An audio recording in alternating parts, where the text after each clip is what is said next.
যে আল্লাহর কাছে দোয়া করার সময় তার সাথে দরাদরি করার অনুমতি কি আছে? প্রশ্নটার ব্যাপারে আমাদের আরও বলা হয়েছে, যেমন ধরেন আল্লাহর কাছে কিছু চাইলাম অথবা ক্ষমা চাইলাম, তার বদলে আমার থেকে কিছু একটা নিয়ে যাও, যেমন হতে পারে আমার স্বাস্থ্য। আল্লাহর কাছে দোয়া করার সময় মনে রাখতে হবে যে আল্লাহ সুবহানাহু ওয়া তাআলার দয়া, এটার কোনো সীমা নেই। তাঁর দয়া, তাঁর করুণা, এগুলোকে আমরা সীমাবদ্ধ করতে পারি না, আমরা দরাদরি করতে পারি না। আমরা আল্লাহ সুবহানাহু ওয়া তাআলাকে এভাবে বলতে পারি না যে তাড়াতাড়ি শাস্তি দাও, অথবা বললেন এই জিনিসটা নিয়ে ওই জিনিসটা দাও, দরাদরির মতো। আমাদের বুঝতে হবে যে আল্লাহ সুবহানাহু ওয়া তাআলা পরম দয়ালু, পরম করুণাময়।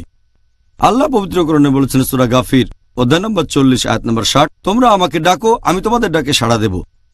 আল্লাহ আরো বলেছেন সূরা নিসা অধ্যায় 4 আয়াত নম্বর 147 যে তোমাদের শাস্তিতে আল্লাহর কি কাজ, যদি তোমরা ঈমান আনো আর কৃতজ্ঞতা প্রকাশ করো। তার মানে দরাদরি করে কোনো লাভ নেই আল্লাহ সুবহানাহু ওয়া তাআলার সাথে। যেটা চান সেটার জন্য দোয়া করেন, লেনদেন করতে পারবেন না, কারণ তিনি পরম দয়ালু। এটা করলে ক্ষতি হবে আমাদেরই যদি এটা করি। আমার একটা হাদিস মনে পড়ে গেল, সহিহ মুসলিমের খণ্ড নম্বর 4 বুক অব জিকির হাদিস নাম্বার 6501। একবার মুহাম্মদ সাল্লাল্লাহু আলাইহি সাল্লাম একজন মুসলিমের কাছে গেলেন যে অসুস্থ, তাকে দেখতে গেলেন। সেই লোক তখন খুবই দুর্বল, হাদিস বলছে মুরগির বাচ্চার মতো দুর্বল। নবী মুহাম্মদ সাল্লাল্লাহু আলাইহি সাল্লাম তাকে বললেন যে তুমি কি আল্লাহ সুবহানাহু ওয়া তাআলার কাছে কোনো কিছু চেয়েছিলে?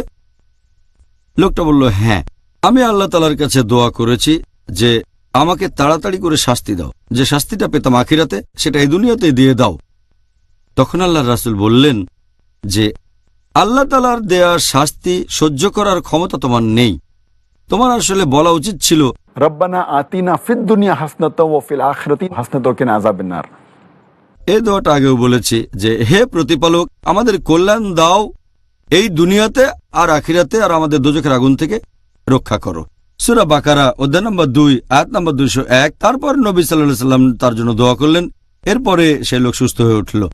তাহলে আমাদেরকে এটা বুঝতে হবে যে আল্লাহ সুবহানাহু ওয়া তাআলার দয়া করুণার কোনো সীমা নেই। আমরা যে পাপই করি না কেন, অতীতে করা পাপগুলো যাই হোক না কেন, সবসময় আল্লাহ সুবহানাহু ওয়া তাআলার কাছে আমরা ক্ষমা চাইতে পারি, আর তিনি হলেন পরম দয়ালু, পরম করুণাময়। আল্লাহ তাআলার কাছে দোয়া করার সময় এই ব্যাপারটা খেয়াল রাখতে হবে।